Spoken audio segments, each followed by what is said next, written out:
But something really unique and rare happened here. You had an asteroid that came in and got pulled in by Earth's gravity. It was going 45,000 miles per hour. Got pulled in and heated up to extreme heats, and it made it all the way to the ground. And when it was a meteor, it was called a meteor, but when it hit the ground, it's now a meteorite. We only see meteorites at events about 1 or 2 times a year worldwide. It's extremely rare. And here you have one right in your community. Not only that, but it happens to be an extremely rare type of meteorite as well. The last time we saw one of these rare types like this hit America was in 1933, and worldwide there's been very few known events of this extremely rare type of meteorite. It's rare because it has no metal in it, and it's from a planet, a body that we call a protoplanet. It's almost big enough to be a planet, but not quite. It's about the size of the entire country of England. And this planetary body out there that is almost a planet is called 4 Vesta, the number 4 Vesta. Protoplanetary asteroid 4 Vesta is the second largest asteroid in our solar system. It's estimated that it makes up 9% of the total asteroid mass in our solar system. Vesta was visited by the NASA Dawn spacecraft in 2011. Vesta is the only largely intact asteroid. It has a metallic core, a silicate mantle, and a thin basaltic crust. This is why the meteorites that are being found here are so unique. As of March 2026, the asteroid 4 Vesta is located in the inner main asteroid belt between Mars and Jupiter. Approximately 211 million miles from the Sun. It takes 3.6 Earth years for 4 Vesta to make a complete orbit. And so something probably hit 4 Vesta, another body, knocked some of the outside of it off, and those pieces were floating around and got in our orbit somehow. And when they were in our orbit and we intercepted them or they intercepted us, our gravity pulled them in and they landed right here in your community. Incredible. So you may wonder, how did this thing make it through Earth's protective field? Well, let me start by telling you that we have some programs called the Near Earth Observatory programs. There's a couple different versions of it, and a couple different countries handle those near Earth observations. But we have radar and we have several different satellites and telescopes that see bodies around Earth that could be a threat to Earth. And when we identify a body, it could be something as small as a vehicle, and it could be something as big as a house or even bigger. We watch these things to make sure that they're not going to come in and intercept us. And when they know that there's one coming in and they see the speed, the approximate size, and they can calculate the approximate weight of it, if it's pretty small, there's no warning given. The reason there's no warning given is because these meteorites are all going to stop at some point when they hit all of our atmosphere to almost a complete stop and then just fall straight down. And when it falls straight down, it's no different than you just taking a rock in a hot air balloon 20 miles up and letting go of it and letting it fall. So it falls at a certain speed that we call terminal velocity. That could be as high as 400 miles per hour if it's a really solid object, and it could be as slow as 40 or 50 miles per hour if it's a really light object. This particular meteorite that you guys had is super light compared to other meteorites. And so why do scientists not warn us? Because they know that it's going to break up into small pieces, and they know it's going to fall from the sky at speeds that aren't like something that would come in and do something catastrophic to a city or a town or a community. So we're watching them, we see them, and that program's getting better and better as we go. We're seeing more, and they actually have computer simulations showing all these things, where they're at, and the probability of them coming in. So I don't know if this one was actually seen before it got here, but many are. Let's get back to the type of rock this is.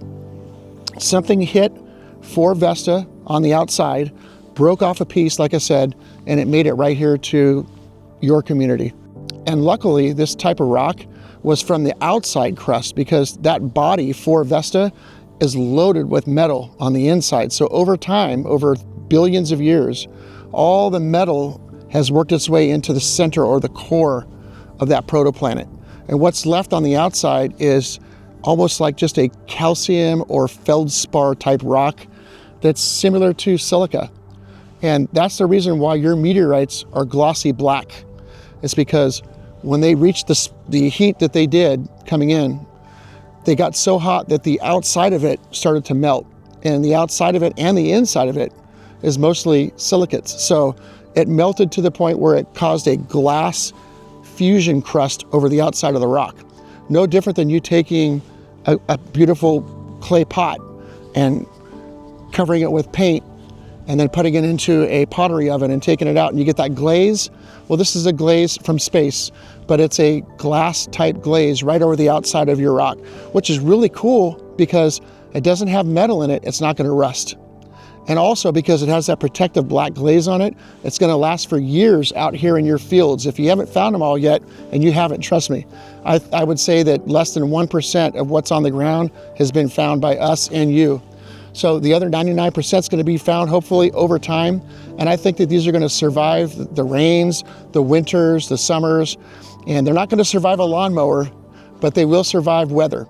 So you're going to find them for months and years to come, and they're going to look just as good then as they do today. So there's a group of about 30 or 40 of us that travel all across the world really, but for me it's just in the USA. And we go from fall to fall when we know that there's possibly meteorites on the ground. We all travel to that destination and look for them. And we actually have a map, I'll talk about that in a minute. We have a map that shows us where to look, and it's very accurate. So when we get there and we find the first meteorites, we're very careful as to not touch them with our hands. And we try to collect that early material without touching it and get it over to science so that it can be classified as soon as possible. They need about 20 grams of it or so or more to get a classification done. And basically what that does is it tells you what it's composed of, a sub-classification of how much, for example, how much metal's in it. And then also it tells us what the parent body is. And rest assured that the first pieces that we find end up going to science. From that point on, once we know, as our little small group of 30 to 40 of us, that it's gone to science, then we pick them up with our hands. Because people always ask, are they radioactive? Yes, they are radioactive. But no more than a banana is. Believe it or not, a banana in your house has radioactivity. So there is some radioactivity that's measurable, but it's not harmful to humans. So we do pick them up with our hands. There's another thing to think about too, is if it has a lot of metals in it, we really don't like to handle them too much because they could rust from our skin oils. This particular meteorite, again, no metal in it. We encourage you to, if you find one, to pick it up and enjoy it and touch it and let the family members hold it. It's not going to hurt you. It's not going to hurt the meteorite. It has a nice thick black glass crust on it to protect it. Now, if you have a broken section, which you will often find some pieces that are broken here, and you'll see that bright white interior in there, be careful not to touch that because it's a little bit fragile. So the rumors are out there, don't touch it, and people all over Facebook are chastising us for telling you guys to touch it, but it made it to science, it's being examined, it's being classified. So if you find one, go ahead and touch it. I would say one little thing though, a few of these had some really cool little sharp edges, some sharp points where they dripped off coming in, like glass dripping off. And we'll go ahead and put some pictures up right now to show you what that looks like. If you find one like that, be very careful not to break those features because you could damage the value of it. So if you're lucky enough to find one that has little spikes on it, then probably don't touch it. But if you find one like this one right here, let's take a look at this real quick. This one's nice and round, and you can see that there's no spikes on it that you can see. We'll turn it around, look at the other side. You find one like this, pick it up, touch it, and enjoy it, and let the kids hold it. By the way, kids love meteorites.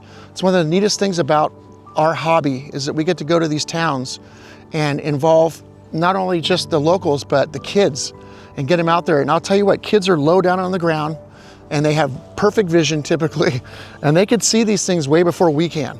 So if you have some land and you're in this area and you're in the strewn field, you should try to get, a couple family days where everybody goes out with kids and neighbors and Cub Scouts, other kids in church, whatever you guys can do to get out and look for these because they're out there and the kids will find them. And they love touching them, looking at them, and they're just fascinated with them.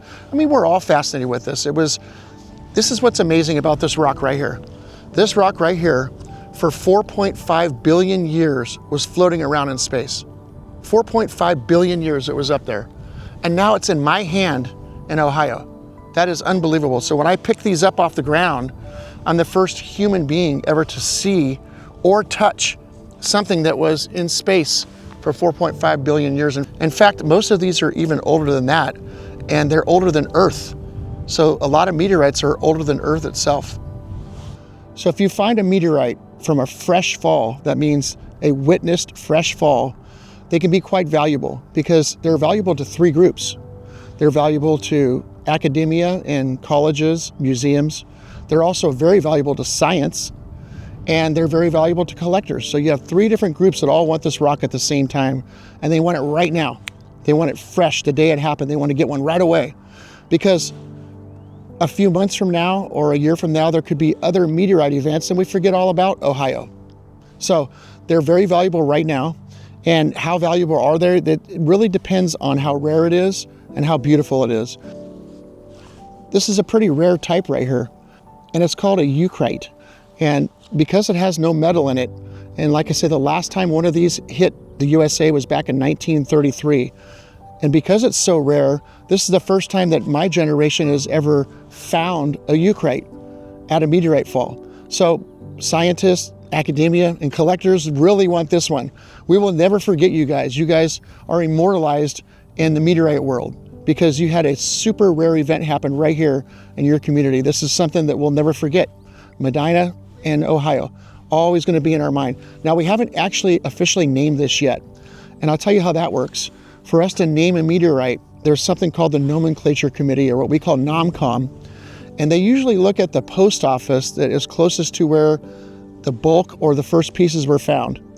And we're looking at windfall, and we're also looking at Sharon Center for a name on this. I don't know what it's going to be called because I'm not in the NOMCOM, but it could be one of those two.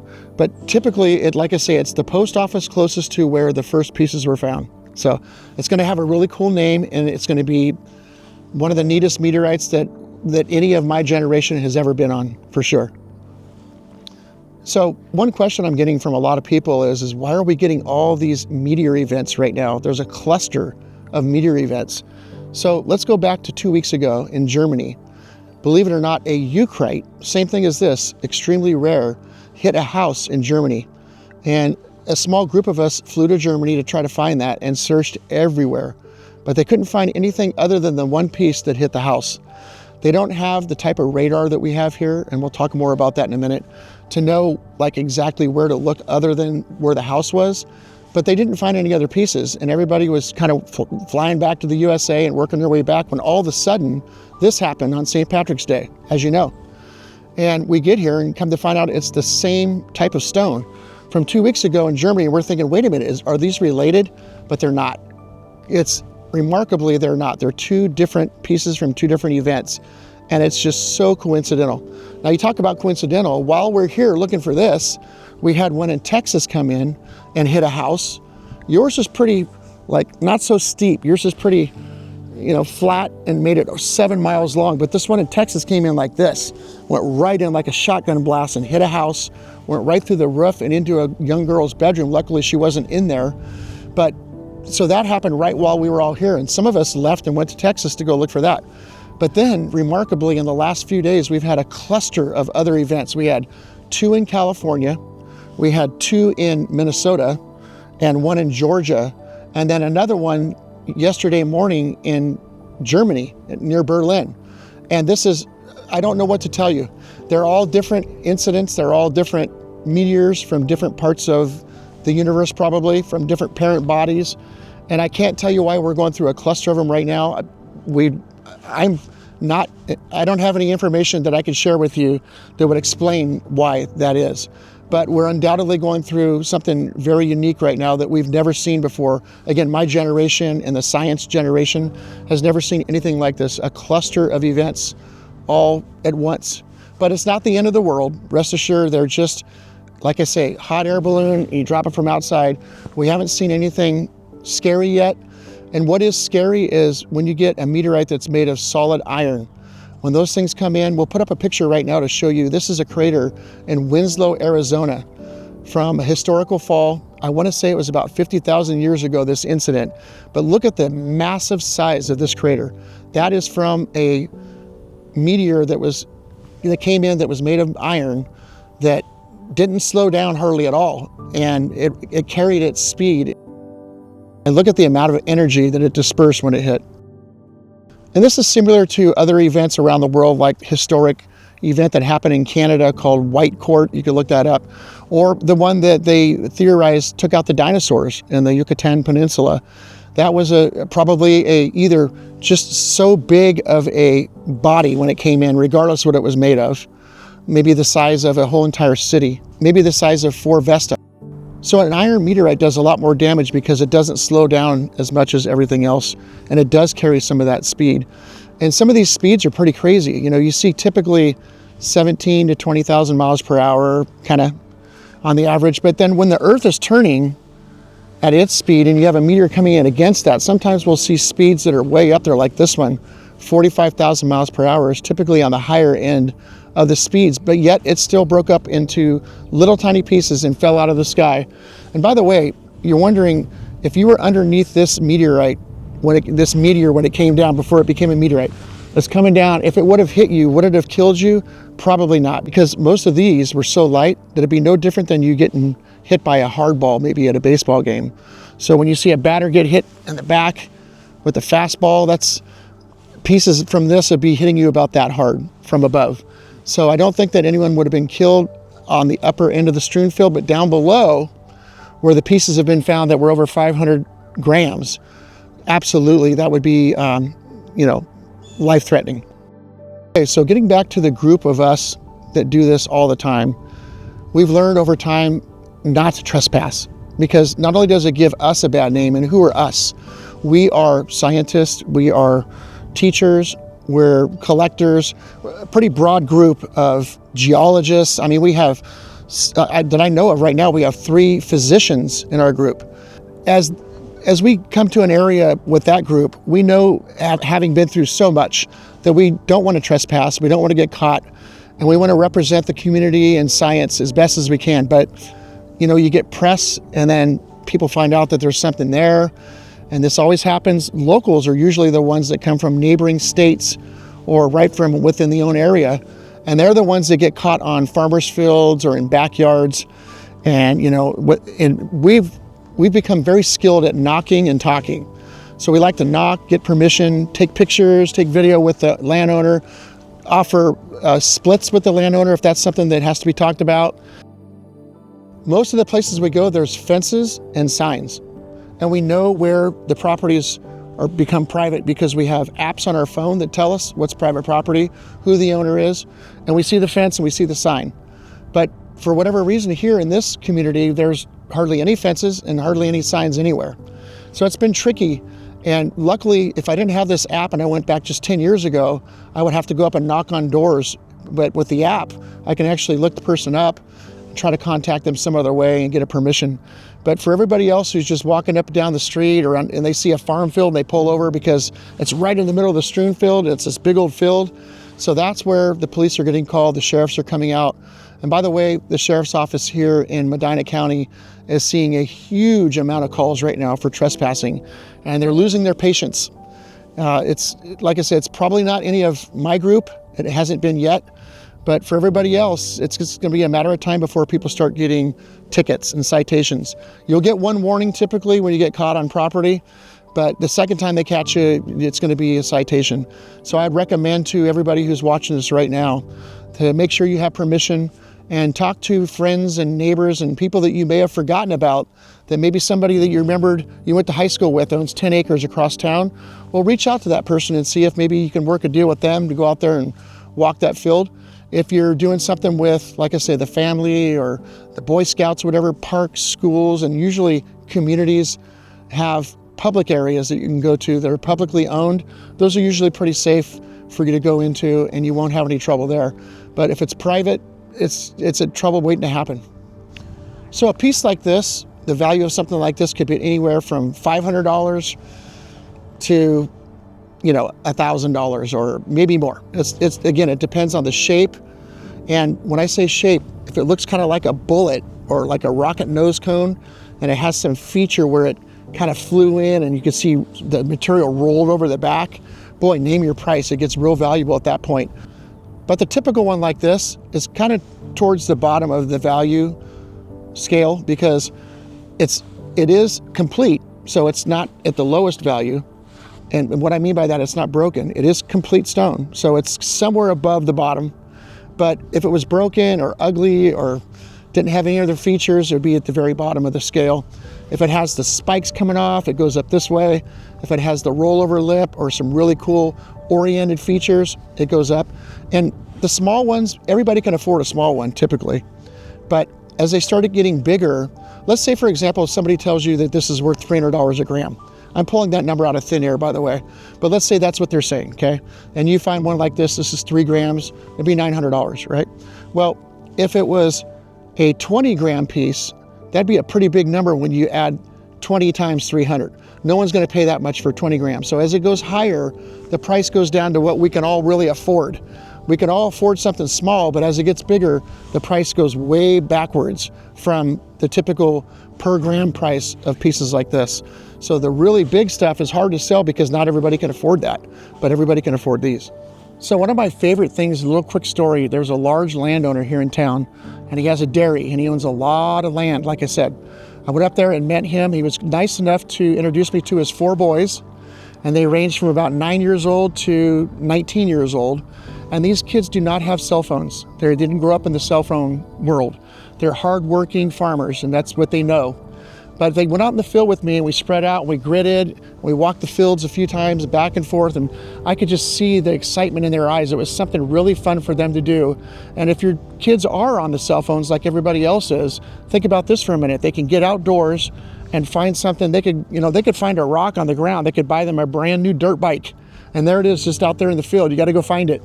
So they might be able to take their phone with them, and instead of watching TikTok and doing all this all the time, they could actually be using apps to help them find the meteorites and look at the strewn field and get out there and zoom in and learn a little bit of science.